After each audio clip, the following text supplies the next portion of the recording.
buhay o kabiguan, ng ligaya o lungkot. Kaya marapat lamang na tanggapin si Jesus bilang tagapagligtas at Panginoon. At matapos yun ay panariwain ang katapatan at paglapit sa Kanya bawat araw o day by day. Ang day by day ay naglalayong umalalay sa pang-araw-araw na pamumuhay. Narito po si Kuya Ed Lapis sa mensaheng pinamagatang Free Medicine.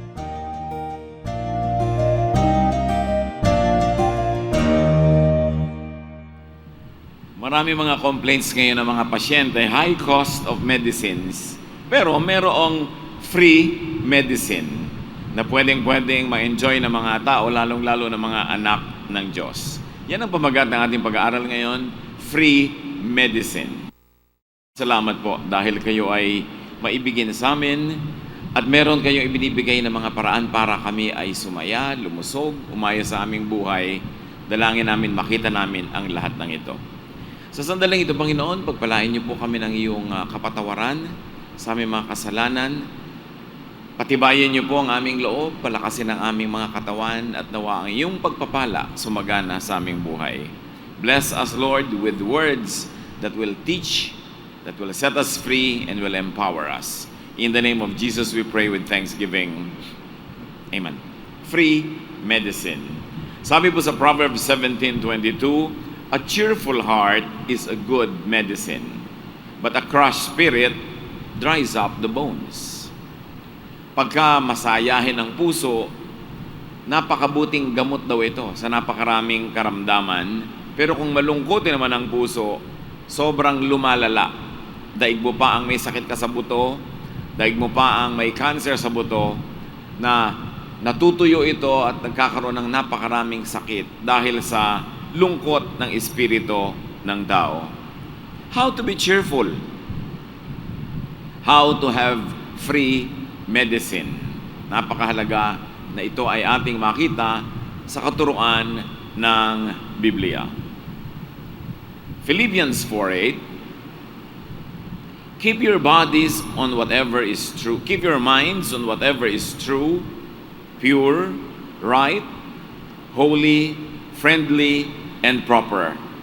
Don't ever stop thinking about what is truly worthwhile and worthy of praise. Dito ay pinapakita sa atin at tinuturo kung ano ang dapat pagtuunan ng ating isip. Kung ano ang dapat na laging isipin at kung paano dapat mag-isip ang tao. At kung iisa-isahin natin, sinabi, keep your minds on whatever is true. You want to be happy, you want to have free medicine, you want to avoid a lot of illness or even cure it, you have to stick to whatever is true. At meron namang common sense ito dahil truth prevails. Truth gives peace and peace gives joy. Pagka tayo ay maraming kasinungalingan, nabubuhay sa kasinungalingan, hindi tayo nagkakaroon ng kapayapaan dahil kahit anong oras pwede tayong mabisto, pwede tayong mabuko ng mga tao at malaman na meron pala tayong kasinungalingan. At pag hindi ka na payapa, hindi ka tahimik tungkol dito, natural, maapektuhan ang iyong katawan, ang iyong kalusugan, ang iyong appetite, maging ang iyong pagtulog. So you want to be happy, you want to have the free medicine of happiness, keep your mind to whatever is true, and also to what is pure. Yung walang halong mga sisinungaling, walang halong impurities, walang halong mga kasamaan ang ginagawa at iniisip natin because pure is healthful. Kahit yung mga gumagawa ng mga gamot, gumagawa ng mga pagkain, nagsaserve ng mga diets, sabi na pure ang mga ingredients, walang kopya, walang daya, walang synthesized or synthetic, dahil what is pure is healthful and strong. So dapat pure ang motives mo pag nakikihalo ka sa mga tao, pag mayroon ka inaalok, may tinitinda, pure ang iyong kalooban, walang halong deceit, walang deception, mas madali kang sumaya nun. Kasi kahit yung mga tao na sobrang nasasanay sa pangloloko ng kapwa, kahit mukhang masaya sila at hindi nila iniinda, there is a certain part of them that is sick. There is a certain part of them that dies whenever they are deceitful and they are impure, because we were created by God to be truthful and to be pure. And when you are moved against the design of your being created by God, you make things go wrong. You keep your mind on whatever is right. Stick to what is right. Why? Because what is right gives peace internally and externally. Pag tama ang iyong iniisip, lalo tama ang iyong ginagawa, tahimik ang iyong loob. Wala kang guilt feelings, wala kang fear of being found out, wala kang fear of retaliation kasi tama ang iyong ginagawa. So meron ka internal peace, which of course translate into good appetite, good sleep, good rest, which translates to health. And peace, of course, this external, will help you improve the quality of your life. Pag tama ang iyong ginagawa, wala kang ginagawa ng mali, wala kang atraso sa kapwa, hindi ka natatakot na paghigantihan kanila, hindi ka nila hinahabol-habol, pinaparusahan, pinapahirapan, it is good for your health. Kaya pagka yung mga spiritual principles na ito ay in-apply natin sa ating buhay, makikita natin na merong actual physical benefits. That's why the Bible tells us to keep your mind on whatever is holy. Because holy is sublime. Holy is uplifting and even curative. God is holy and God heals. Yung ating iniisip, pinofocus natin on what is holy, what is righteous, what is godly. Ang ating mode of living, ang ating style of living, ang ating methods of living ay yung makadiyos. Kahit wala ka ng ibang gawang paraan na conscious effort para lulusog ka pagka holy ang iyong pamamaraan. Because God is God of health and wellness. At sabi pa sa atin, keep your minds on what is friendly. Ano ba? Ang expression ba ng iyong mukha? Friendly or hostile? Ang pagkukorte mo ba ng salita ay friendly or unfriendly? Ang pakikitungo mo ba sa iyong kasambahay, sa iyong kapitbahay, kabanggagawa ay friendly or unfriendly? Why will friendliness make you healthy? Why will it give you free medicine? Because what is friendly is easy, is happy, and beneficial. Mas madali na makipagkaibigan kaysa makipag-away. Mas madali yung feeling na wala kang kagalit kaysa may kagalit ka. Less defensive, less offensive ka when you are friendly. It will translate into health, into actual physical benefits. Kaya dapat natin analyze, and friendly ba ako? Friendly ba yung style ko? Friendly ba yung pamamaraan ko ng pakikitungo sa tao? At ang bunga ba ng aking friendliness ay nakikita ko sa aking buhay? At dagdag pa, we should keep our minds on whatever is proper. Yung tama, yung tugma sa sitwasyon, yung katanggap-tanggap, yung kaibig-ibig. Proper ba? Proper ba na manghiya ka ng tao? Proper ba na sumingit ka sa usapan ng may usapan?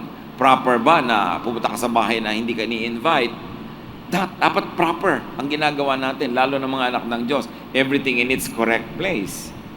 Because if you're not in your correct place is empty and you're occupying another wrong place for you. Proper is secure. When you move properly, when you behave properly, you are secure because you know that you will not be corrected by anybody, that you're not going to be rejected because you are proper. Proper is safe. And when you feel secure and safe, your body will be healthier. You will be less nervous, less worrisome, less afraid. Kaya ang sinabi ng ating binasa, don't ever stop thinking about what is truly worthwhile and what is worthy of praise. Ano ang mga pinag-iisip-isip natin? Sabi, ang isipin nyo lang yung bagay isipin. What is worth your time? What is worth your emotional investment? Worthwhile ba na isipin ngayon pa lang kung paano ka mamamatay? Sa palagay mo, makakabuti sa katawan mo, sa emosyon mo na isipin yung kamatayan lagi? Worthwhile ba na mag-alala ng mag-alala? Magselos ng magselos? Mainggit? Anong ginagawa nun sa ating katawan? Pag nagagalit ka, nagsiselos, naiinggit, bumibilis ang iyong heartbeat, pulse rate, which is not good for you. Tumataas ang iyong blood pressure, yung sikmura mo parang nilalamutak na nilalamukos na humihigpit, hindi ka makapatunaw ng kinakain. Kaya sabi, do not stop thinking about what is truly worthwhile. Pag meron tayong iniisip, ang itatanong mo agad, is it worth it to be thinking about these things? Hindi ba sayang ang oras ko na isipin yung mga bagay na hindi ko naman kayang kontrolin? Mag-isip ng masasama laban sa kapwa, mag-isip kung paano ako makakalamang, kung paano ako makakagawa ng mali. Sabi, is it worthwhile? Ilang taon ang buhay ng tao? Iba-iba, pero merong range na talagang from this year to that year lang. Halimbawa, from 1 or 0.01 up to what? 110, 115? Ilang buwan, ilang linggo, ilang araw, ilang oras, ilang minuto, ilang segundo ang buhay ng tao. At pag kinumpute nyo na malalaman nyo, it is really very limited. Tapos uubusin mo pa sa hindi naman masarap isipin, hindi magandang bagay, walang kwentang pag-isipan. Sabi, think only of that which is worthy of praise. When you think of people, what do you think of them? What do you think about them? Do you think about things that are worthy of praise? O yung worthy of complaint and criticism? Pag nasa isang lugar ka, do you find something to praise God for? Pag may tao kang gustong isipin, do you think of the qualities of that person that's worth praising? Sabi, think of what is worthy of praise. Because when you praise, you are doing your body, you are doing your emotion, you're doing your spirit some good. Because we were created to praise. Especially to praise God. Kaya pag tayo may pinupuri, isipin nyo, imagine ninyo, pag may pinupuri kayo, lalo mga mahal nyo sa buhay, pinupuri nyo sa iba, you feel good. Ang talino ng anak ko, ang bait ng asawa ko, you feel good. Because praising makes you feel good. Pero pag tayo namimintas, nagrereklamo, actually, there is a certain part of you that is hurt and hurting. In fact, only hurting people can be so fond of criticizing.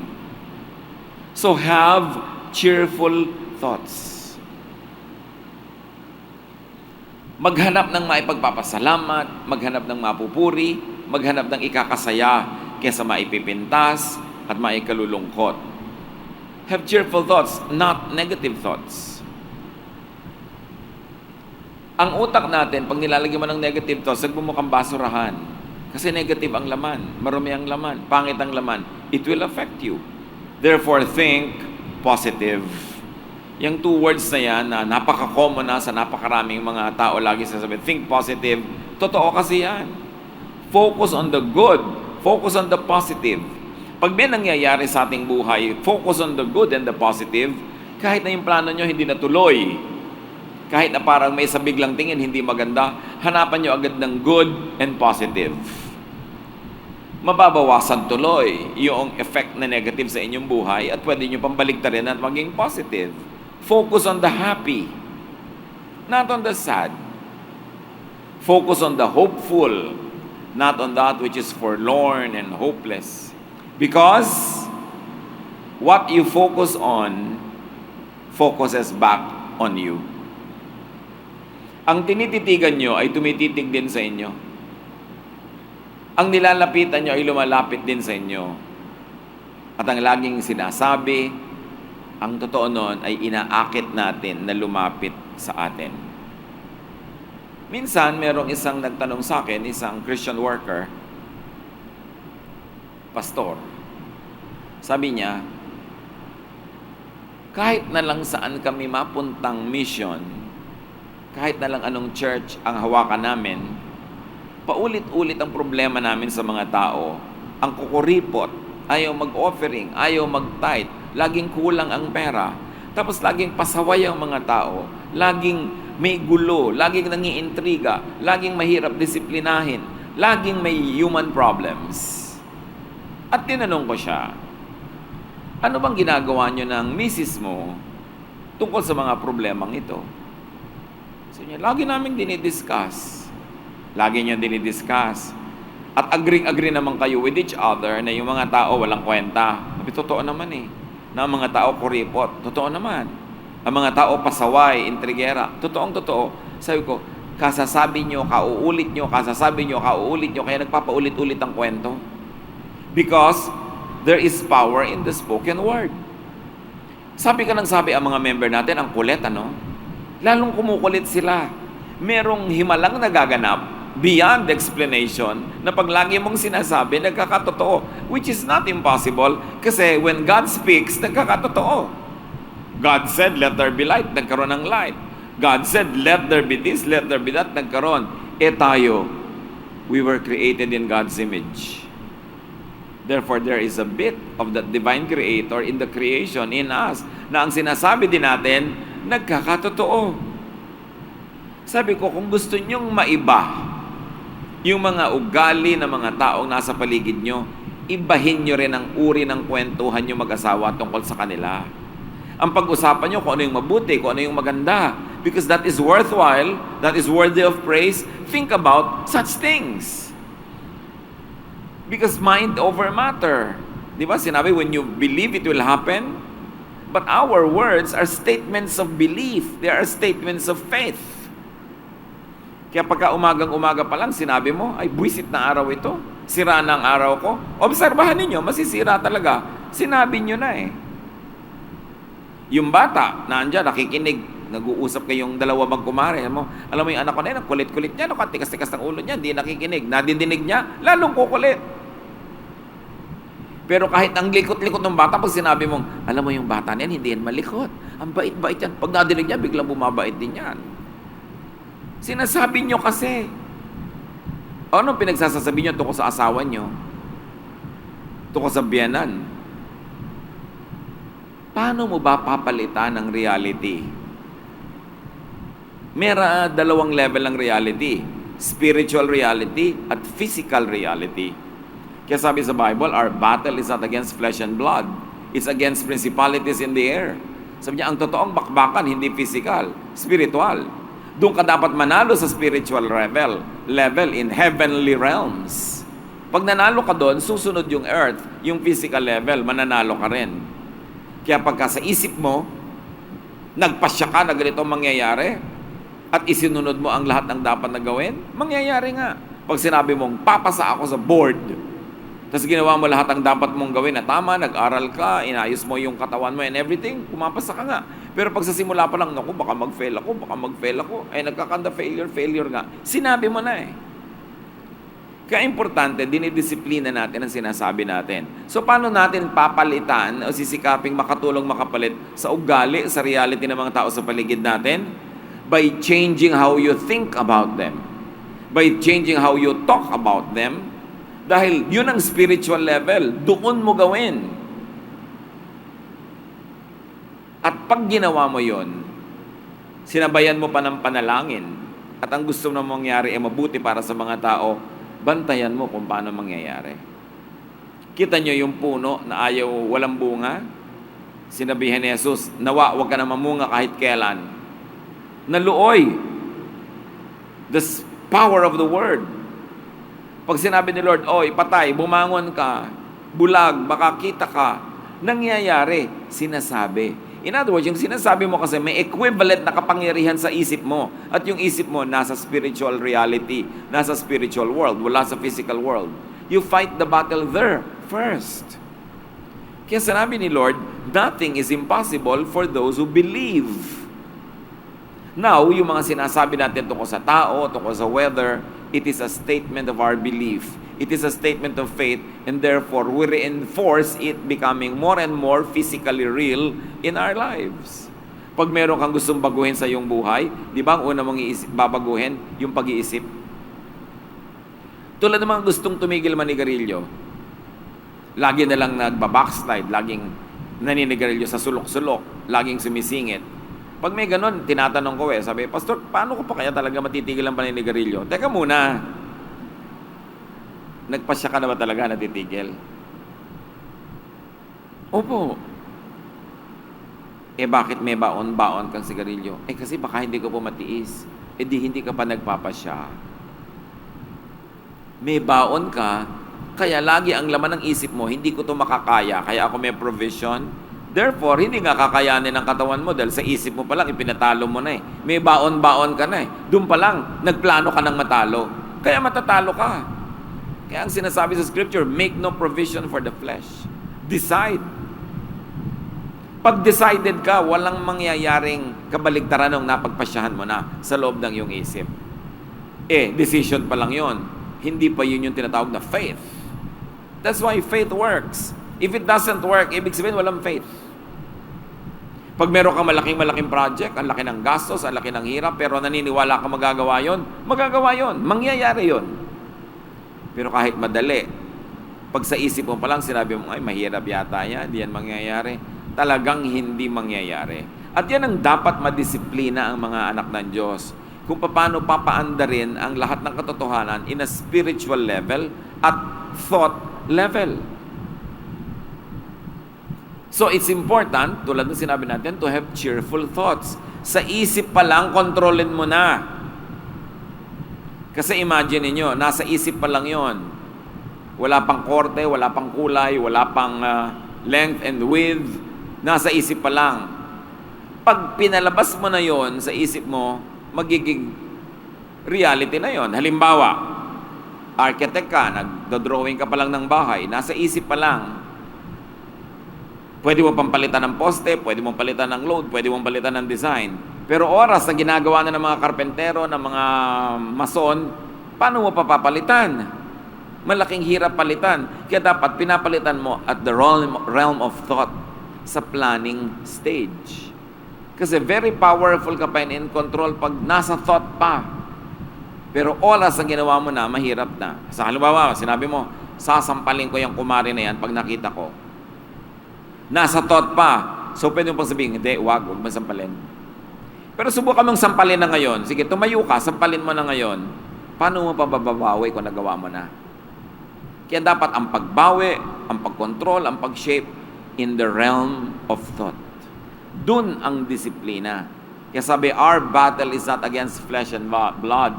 It's against principalities and spirits in the air, in heavenly realms. That's where the battle should be won. And if you want to have the free medicine of happiness, control your mind so that you think happy. Focus on the good and the positive, on the happy, on the hopeful. As we have said, what you focus on, focuses back on you. And make friends. Yan ang free medicine. Friends divide our sorrow and multiply our joy. Make friend instead of enemies. Mahirap mag-invest sa friendship. Pero mahirap din mag-invest sa enemies. Ang hirap gumawa ng kaaway, mas nakakapagod, mas magastos, mas delikado, mas negative.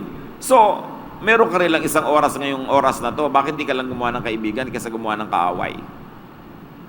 Mga wrong decisions ng mga tao na dideceive tayo into making wrong choices on how to misuse our time, our talent, and our treasure.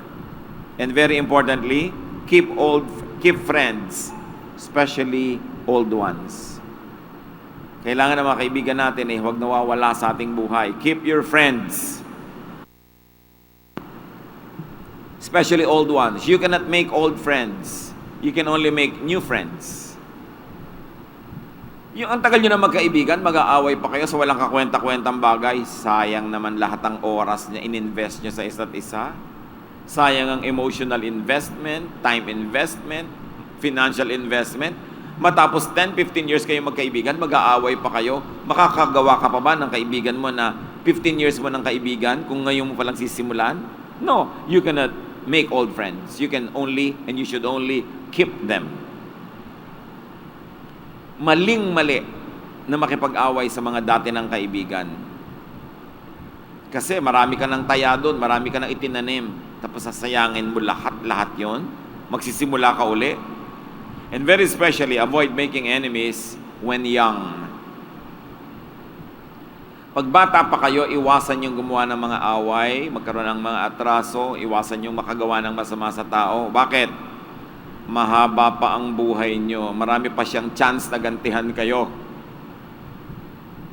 Kaya mas bata ka, mas dapat hindi ka gumawa ng kaaway.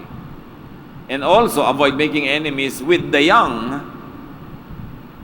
Kasi yung mga bata, mahaba pa rin ang buhay niyan. Marami pa silang chance na gumanti uli sa'yo. Meron ba kayo na hanggang ngayon ay masama loob nyo, galit kayo sa kanya, pero ang tagal na niyang ginawa yung mali nung bata pa kayo? Kita nyo? Dapat di kayo ginawa ng mali nung bata kayo kasi ang haba pa ng panahon na dadali nyo yun. At kung magkakaroon ka pa ng chance kumisan at masama ang takbo ng utak mo, baka gaganti ka pa. Maling-mali na makipag-away sa bata o mang-away habang bata ka pa.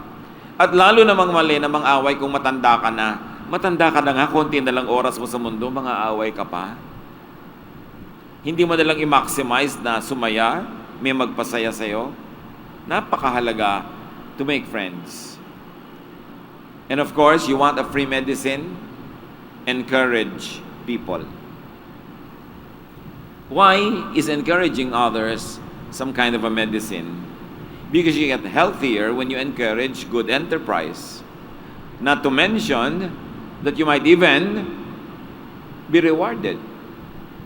Pagka merong nagsisimula ng karir, i-encourage nyo. Dahil alam nga naman magalit siya, dahil i-encourage nyo. Pagka merong gusto magsimula ng negosyo, i-encourage nyo. Eh kung lumago yung negosyo, malay mo naman, pati ikaw ay mabiyayaan dahil lumago siya. Pero kung dinidiscourage mo siya, tapos lumago yun, naku, wala kang matatanggap na anumang biyaya mula doon. Baka paghigantihan ka pa. Kung kailanganin mong tulong niya, baka hindi ka tulungan. Dahil sabi niya, nung nagsisimula ako, tinulungan mo ba ako? In-encourage mo ba ako? Maling-mali, mga kapatid, na mang-discourage. Ang tama lang na i-discourage yung gagawa ng kasalanan. Gagawa ng mali, i-discourage mo yon. Pero yung nagsisimula, gusto niyang subukan na maging singer, oy, ang pangit-pangit ng boses mo. Huwag mong gawin yan. Alam niyo, kahit totoong pangit ang boses niya, magagalit pa rin sa inyo eh. Eh kung in-encourage mo, naging star. Oh, I'm sure maraming maibibigay sa iyong biyaya yun, naging star siya. Pero kung diniscourage mo, tas naging star pa rin, wala. You will not get anything from her stardom or from the side benefits. Be an encourager if you want to be happy in life. Pag may nagsisimula ng negosyo, sino ba talaga sa atin ang nakakaalam kung anong negosyo, magkiklik at hindi? Nobody knows. Because if we really know, then dapat nagnegosyo na nung lalago at yung giyamanan ng lahat. So, ba't ka mang-discourage ng mga negosyo? Sabihin, naku, baka walang kwenta yan, baka hindi ka kumita dyan, baka malugi ka dyan, bla bla bla bla bla bla. Eh, paano kung kumita at lumaki yung negosyo? Ikaw ang naiwan. Kasi hindi mo rin naman talaga alam kung anong magkiklik eh. You don't know. So, you better be an encourager. Unless yung ginagawa niya talagang negosyo, eh, gusto niyang maging drug pusher, o gusto niya na manloko, siyempre, dapat mo siyang i-discourage. Pero ba't ka magdi-discourage ng anumang bagay na hindi naman morally wrong, meron lang ang risk? You might put some sense into people's heads so they can minimize the risks that they take, but still be an encourager. Why discourage people? Alam niyo ba kung bakit kayo malaki ang panalo kung mag-encourage kayo? Ang laki ng chance na magsasucceed ang inyong ine-encourage. Why? Siyempre, gusto niyang mag-succeed. Kahit nga hindi mo encourage, magsasucceed pa rin yun. Katulad ng insurance. Bakit ba panalo yung nagtitinda ng life insurance? Yung pag namatay ka, biglang babayaran ka ng malaki? Bakit sila panalo? Kasi ayaw mo namang mamatay, di ba? Kahit babayaran ka ng malaki, ayaw mong mamatay. Gagawin mo ang lahat para ka mabuhay. Therefore, ikaw mismo ang nag-encourage sa sarili mo na patuloy na mabuhay, panalo yung insurance. Kaya, unless nagkakaroon sila ng corruption or mismanagement, hindi naman sila nalulugi dahil may namatay. Kasi talagang hanggang kaduluduluhan, pipilitin mo buhayin ang sarili mo. Hindi sila ang magme-maintain ng life mo, ikaw. So, ganun din yung ina-encourage mo. Gusto niya magnegosyo, gusto niya magkaroon ng karir, gagawin niya ang lahat para magtagumpay. So, ang laki ng chance na magtatagumpay siya at panalo ka kung nung nagsisimula pa lang siya, encourager ka. You will be remembered well and you will be given a lot of reasons to be happy in return.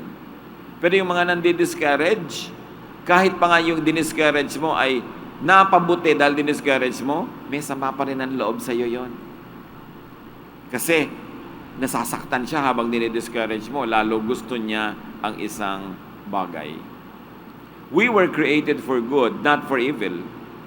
That's why when you encourage, especially a good enterprise, you will feel good, you will actually be healthy because you are moving and performing according to design. Encouraging others could become fruitful investments.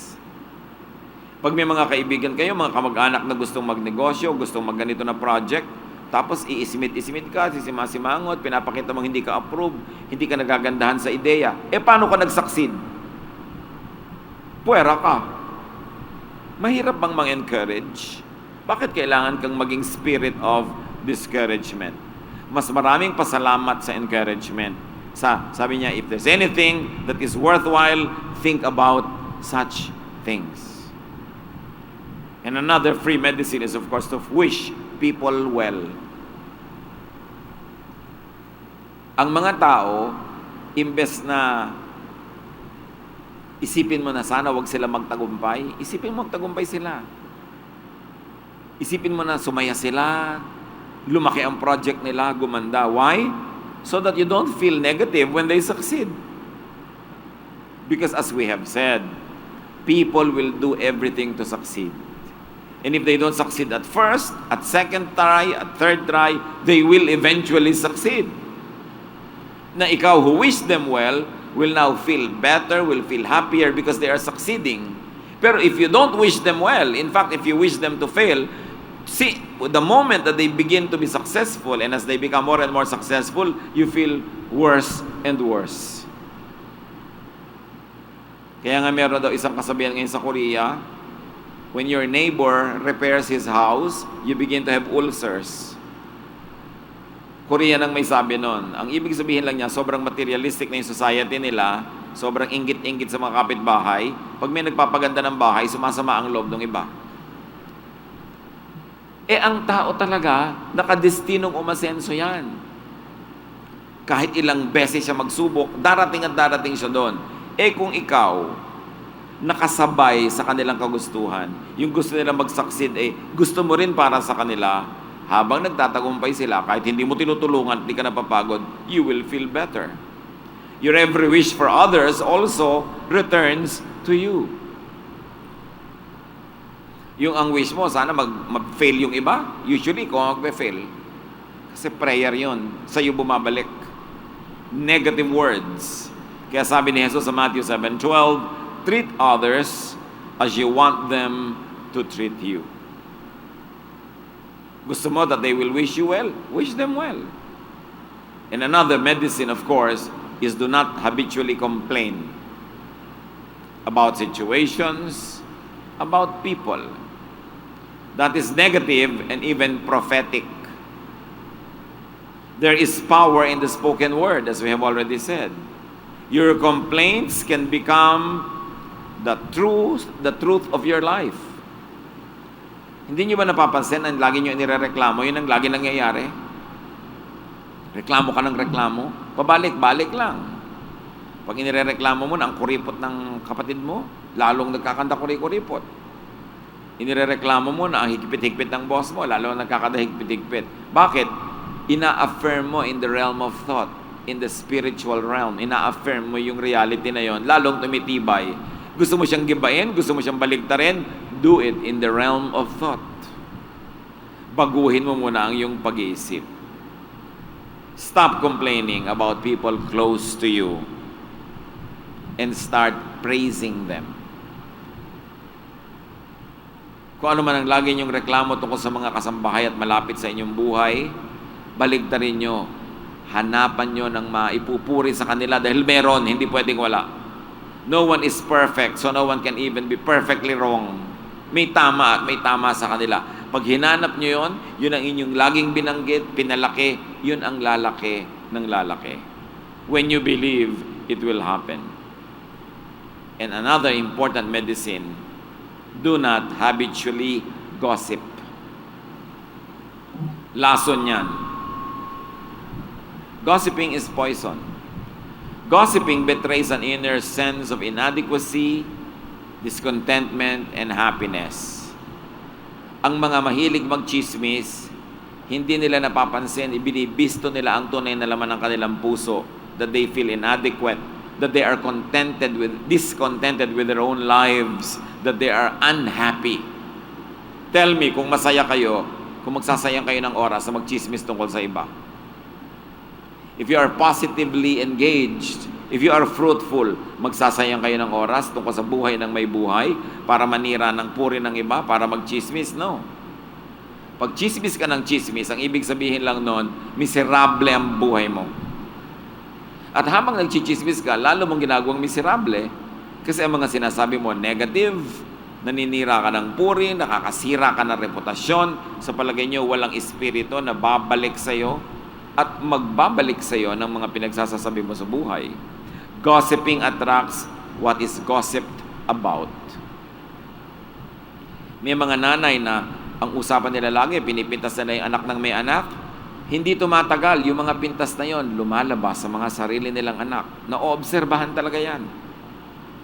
Yung mga lagi mong ipinipintas sa kapitbahay mo, mamaya ikaw na pala yon, nangyayari na sa buhay mo o sa mga mahal mo sa buhay. Bantayan ang salita. Our lives are shaped by our words. And this is one of the greatest deceptions, not to see it to be so. Ang salita mo ang nagkukorte ng buhay mo. At sabi sa Matthew 12:36-37, I promise that on the day of judgment, everyone will have to account for every careless word they have spoken. On that day, they will be told that they are either innocent or guilty because of the things they have said. Bantayan ang salita. Ang salita kasi symbol of thought. And thought is what your spirit is. Kaya, nabibisto natin kung ano ang espiritu sa pananalita. Paano mo babaguhin yung espiritu? Baguhin mo yung pananalita. Huwag mo munang intayin na mabago yung espiritu. Ang paano ka papasok sa spiritual world para baguhin yon? Ang baguhin mo yung nasa physical world, yung language. Dahil cyclical yan. Pag binago mo dito, pag akyat niya uli sa spiritual level, iba na siya. Change your words, and your life will change. Change the way you release words. Release blessings instead of curses. Release praises instead of complaints. This is how we change our lives. Hindi, Diyos ko, baguhin mo po ako, baguhin mo po ako. Walang binabago ang Diyos sa ganung paraan. Kasi kung binabago ng Diyos ang tao, di kasalanan niya pag may hindi nagbago. Mo, Diyos pala nagbabago sa tao, ba't hindi siya nagbago? Di kasalanan nyo ng Diyos. Tao ang nagbabago sa kanyang sarili pag naiintindihan niya sa utak niya na mayroon siyang dapat baguhin at ang una niyang babaguhin yung physical level. Halimbawa, matabang ang samahan niyo mag-asawa. So kung bigyan mo siya ng kape, matabang at malamig. Pag natikman ng asawa mo ang matabang at malamig na kape, physical yon ha, magkakaroon siya ng spiritual reaction. Sasabihin niya, ang espiritu ng asawa ko galit sa akin, ayaw sa akin, hindi ako mahal, o wala na akong kwenta sa kanya. Yun ang ibig sabihin ng physical na kapeng malamig. So pag ibinigay mo si kapeng malamig, o whatever the equivalent in your life, sinigang na matabang, di ba? Bedsheet na marumi, kung ano man yon, physical lang yon. Pero oras sa binigay mo yon, may symbolized agad nun ang isang spiritual reality. Pag sinalubong mong asawa mo galing sa trabaho, ikay bangong-bango, paligong-paligo. Physical yon, pero may sinasabi yon na spiritual, di ba? Pero pag dumating ka, siya na ikaw ay amoy suka, amoy paksiw, gulo-gulo, may sinasabi ka rin doon, I don't care about you. I don't care to be attractive. So, mawala na rin siya ng attraction sa'yo. So gusto mong baguhin yung spiritual, simulan mo sa physical. Gusto mong maiba ang samahan nyo mag-asawa, bigyan mo ng mainit na kape. Ang sarap-sarap na kape. May kasama pang ngiti. Physical lahat yun, pati ngiti. Pero makita nyo, maapektuhan yung spirito niya. Mamaya, iba na ang trato sa inyo, iba na ang pakitungo, ikaw din maiiba. So iniiba mo sa physical level para iba yung katumbas niya sa spiritual level. Therefore, gusto niyong maiba ang takbo ng buhay, ibahin ang mga sinasabi ng bibig. Ibahin ang mga pinag-uusapan. Subukan nyo. Because it is proven. You want to be happy? Alam namang biglang, tank, naging happy ka? Tamaan ka ng kidlat, magiging happy ka? No. Gagawa ka ng physical ways to be happy. Magsusuot ka halimbawa ng damit na masaya kahit malungkot yung nararamdaman mo. Ang lungkot-lungkot mo na, magsusuot ka pa na ang lungkot-lungkot na kulay. Lalo mong pinalungkot ang sarili mo. So gagawa ka ng something physical. Gusto mong sumaya, gumawa ka ng mga paraan para maging masaya. Manood ka ng halimbawa, isang masayang palabas, kaysa manonood ka ng drama, dahil lulungkot ka na naman nun lalo. Ang pag-usapan nyo ng mga kaibigan mo, yung nakakapagpasaya. Hindi yung mga sakit mo, yung uric acid mo, hindi yung iyong mga colon cancer, o ang iyong fatty liver, o ang iyong blood pressure, o pag-uusapan yung mga nanay-nanay kung paano hindi kayo ine-entregahan ng mga anak nyo, pag-uusapan nyo kung paano ang mga asawa nyo ay may mga kolasisi. Lulungkot kayo na lulungkot kasi yun ang topic nyo eh. Change that. You cannot always be happy, but you can be cheerful. And when you are cheerful, you can become happy later. Sabi sa Proverbs 15:13, a happy heart makes a face cheerful, but heartache crushes the spirit. When you already feel down, reverse it. Magpasaya kayo. Pag parang pangit ang simula ng umaga, pagandahin ninyo. Huwag ninyong dagdagan na sasabihin yung pangit ang araw na to, sira na. Kayo na, yun nag-affirm. Matutuloy yun. Sinabi ng bibig, susunod ang spirit. It is very important. Happiness makes you smile. Sorrow can crush you. So kaya ang utos sa Psalm 32:11, rejoice in the Lord and be glad. You righteous, sing, all of you who are upright in heart. Gumawa kayo ng paraan na pasiglahin ang inyong sarili pag kayo matamlay. Pag matamlay ang samahan nyo mag-asawa, pasiglahin mo. Matamlay ang buhay pamilya nyo, pasiglahin nyo. Lahat kayo mag-contribute. Hindi yung tinatamad na nga yung mga kasama mo sa bahay na sumaya, ikaw din, dadagdagan mo pa, papalalayan ang papalala. Lulubog kayo ng lulubog. Philippians 4:4, rejoice in the Lord always. I will say it again, rejoice. It is imperative. It is a command. Be cheerful.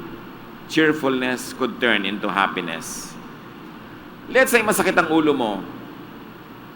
Ngumiti ka imbes sumimangot. Kasi mas nakakapagod pa rin sumimangot kaysa ngumiti. Pag ngumiti ka, sinisimulan mo ang cycle of change. Kesa sa ituloy-tuloy mo't palubugin sa isang simangot. Pag umiinit ang ulo mo, bawiin mo agad. Palamigin mo siya. Hindi yung mainit na yung ulo mo, naghahanap ka pa ng maikakainit lalo. Ganun na mainit ang ulo eh. Lalong naghahanap ng error, naghahanap ng mistake para yung dating maliit na apoy ng galit niya, lumaki ng lumaki. You will self-destruct. Discipline your mind. Because by the way you think, you can heal yourself. The body was designed by the Lord to heal. Attitude is the best medicine. Happiness especially, laughter, are free medicines.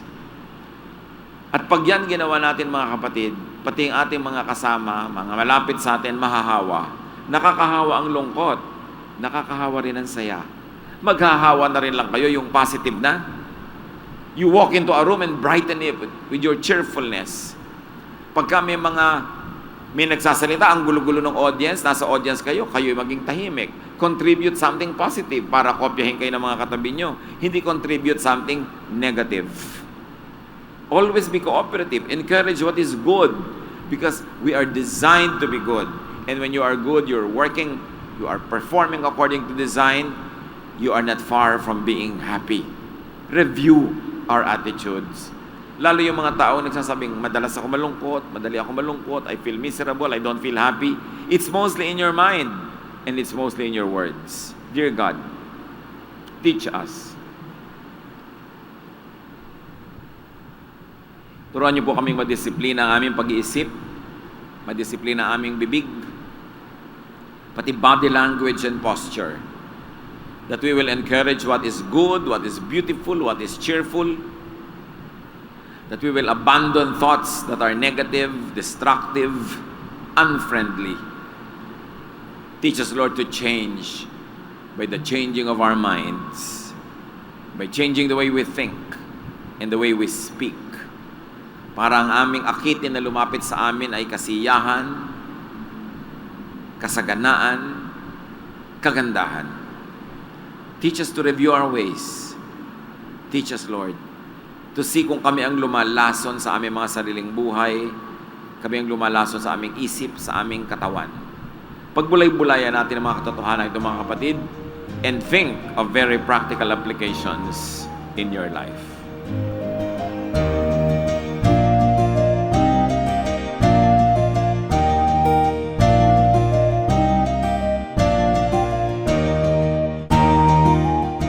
Ang katatapos pong mensahe ni Kuya Ed Lapis ay pinamagatang Free Medicine.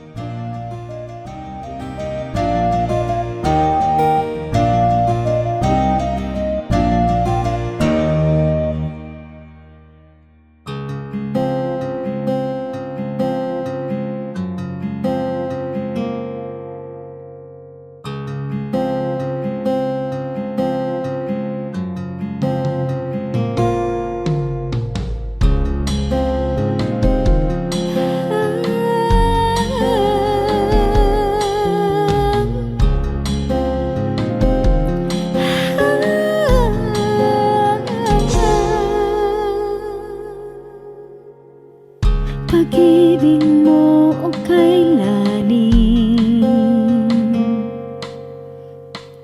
sukat man lumayo'y mahal pa rin. Liparin ko man ang dulong ng langit, sa piling mo pa rin magbabalik.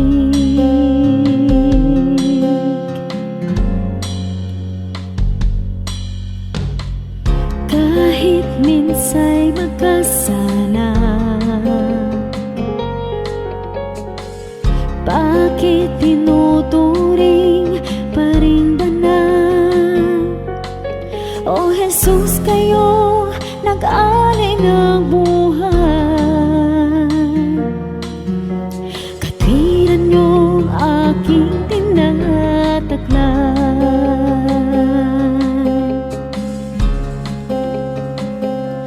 O tanggapin, papuri ay tingin, nagsasabing ikaw aking hari, Diyos na banal, ngalay tinatanghal, kabutihan mo sa'kin walang mali. O Diyos, salamat sa pag-ibig na wagas.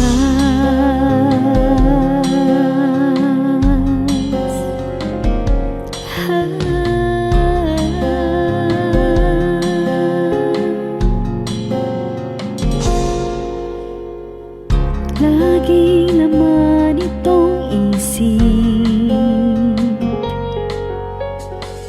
ngalan ko sa palad mo inukit, walang sino mang maaring magwala. Kaligtasang ikaw ang nagtikay.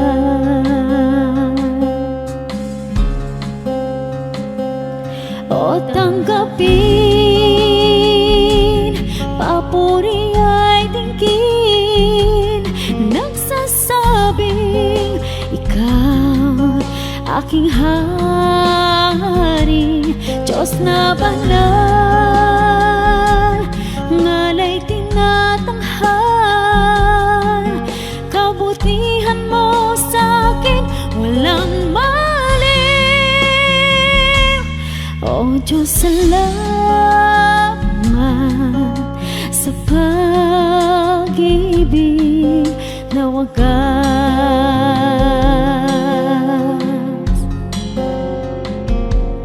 O tanggapin, papuri ay tingin, nagsasabing ikaw aking hari, Diyos na banal, ngana'y tinatanghal. Kabutihan mo sa'kin walang maliw. O Diyos, salamat sa pag-ibig na wagas.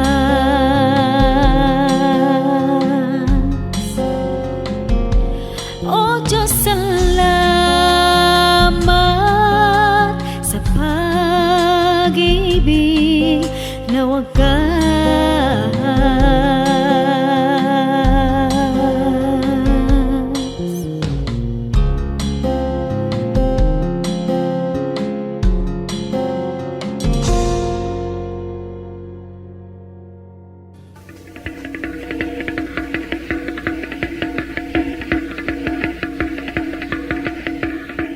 Maraming kasaysayan ang musika ng ating bayan at pawang lahat yon ay mga hiyas ng ating lahi.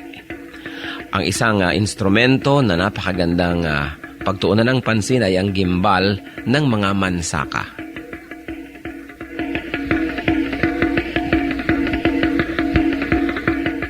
Ang gimbal ay isang magkabilaang tambol na matatagpuan sa hilaga at silangang bahagi ng Davao sa grupo ng mga mansaka. 28 sentimetro ang taas nito, humigit kumulang, at 21 sentimetro ang bilog, humigit kumulang. Yari ang gimbal sa isang katawan ng punong kahoy at ang magkabilang dulo ay tinapala ng pinatuyong balat ng usa. Ito ay hinahampas ng isang manipis na patpat habang isang kamay ay tumatapik-tapik sa kabilang tambol sa kabilang dulo ng instrumento. Ang gimbal ay maaring tugtugin mag-isa o ng mga may kasamang ibang instrumento kung ito'y ginagamit sa ritual.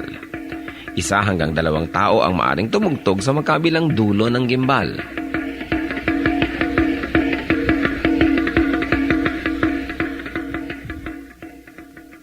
Kadalasan, ang gimbal ay tinutugtog bilang saliw sa sayaw na ang karaniway kung ano-ano ang pangalan ng tugtugin ay siya ring pangalan ng sayaw. Kung ano ang tawag sa instrumentong ginagamit ay nagiging tawag din sa sayaw mismo. Kung minsan ang gimbal naman ay tinutugtog sa paglalarawan ng kalikasan, halimbawa ang mabilis na pag-agos ng tubig sa batis.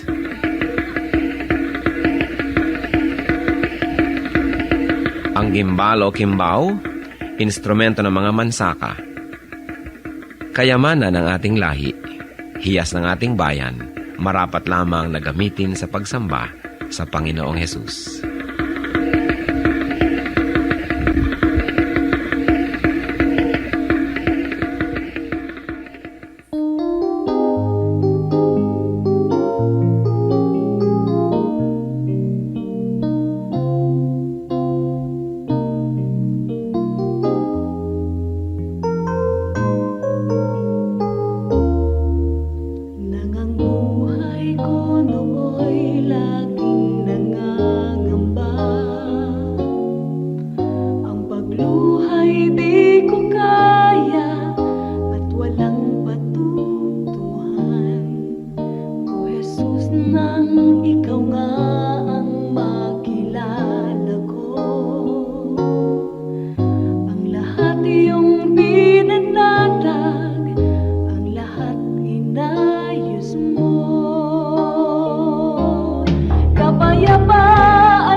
Dito sa buhay ko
sa buhay ko.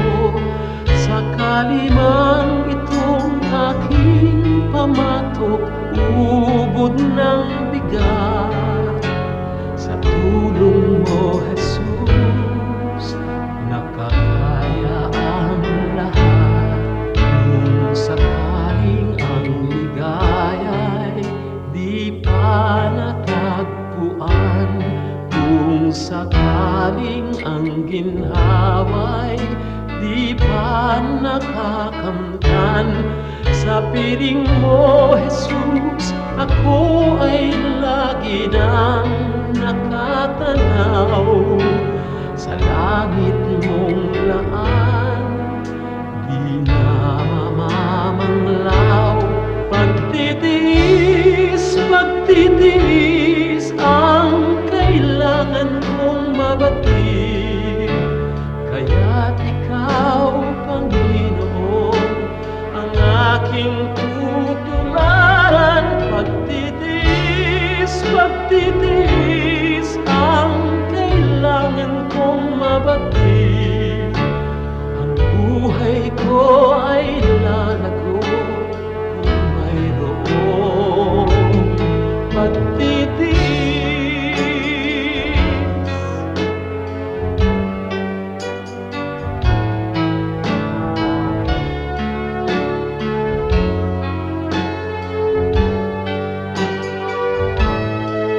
Kung sakaling ang ligaya'y di pa natagpuan, kung sakaling ang ginhawa'y di pa nakakamtan, sa piling mo, Jesus, ako ay lagi nang nakatanaw. Sa langit mong laan, di na mamamanglaw. Pagtitiis, pagtitiis ang kailangan kong mabatid. Kaya't ikaw, Panginoon, ang aking tutularan. Pagtitiis, pagtitiis ang kailangan kong mabatid. Espiritu ay lalago kung mayroong pagtitiis.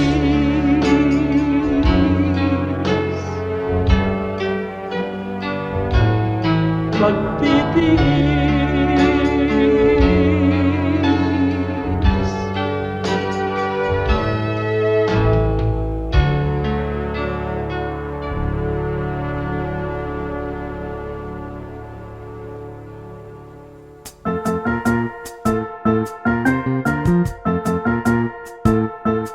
Oras na po para pansamantalang magpaalam ang programang Day by Day. Tayo po'y magsama-sama tuwing ika-6 hanggang ika-7 ng umaga, araw-araw. Magandang umaga po at mabuhay ang Panginoong Hesus!